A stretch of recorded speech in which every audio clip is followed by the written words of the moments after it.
Hey again, this is Professor Bennett from digitalaudiotheory.com. This programming example comes from Chapter 4, 4.1.1.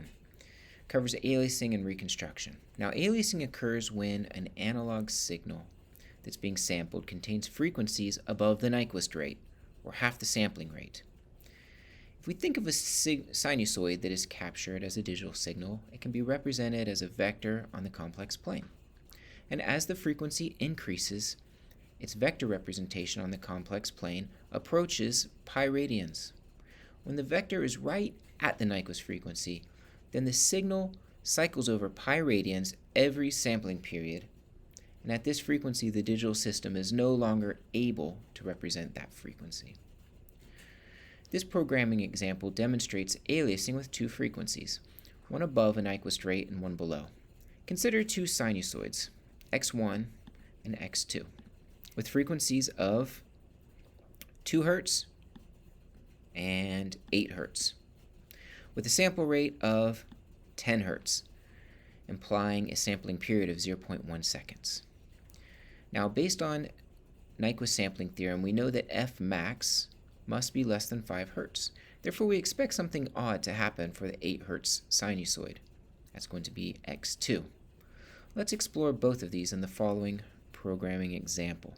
So we're setting our sampling rate. We'll set the duration to 1 second, that's fine. We're going to create our sample vector starting at 0, going all the way up to 1 second times fs, so up to 10 samples here. Our first frequency is 2 Hz, our second frequency is 8 Hz. We plug these in to create two sinusoids, x1 and x2. Now, when we plot x2, this is the one at 8 Hz that should be aliasing, we see, watch this, look at this, we see that it completes 2 cycles within 1 second. 2 cycles in 1 second means it's aliasing as 2 Hz, when in fact we set it up, we created it with the frequency of 8 Hz, but when we plot it, it shows up as 2 Hz. We can prove this by plotting the 2 Hz signal. Look at this here. Here's our 2 Hz signal, x1. There we have it.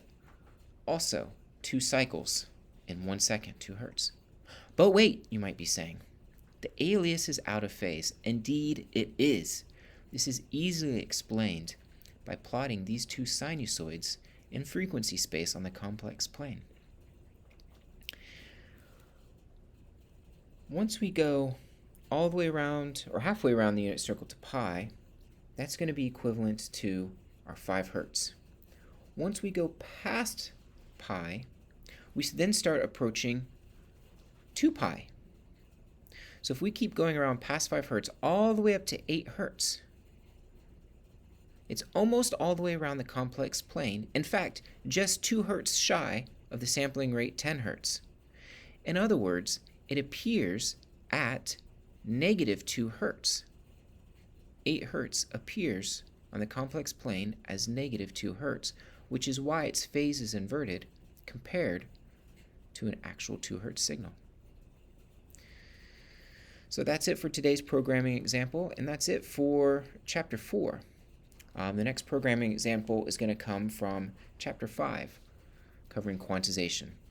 Hope you've enjoyed it. Thanks.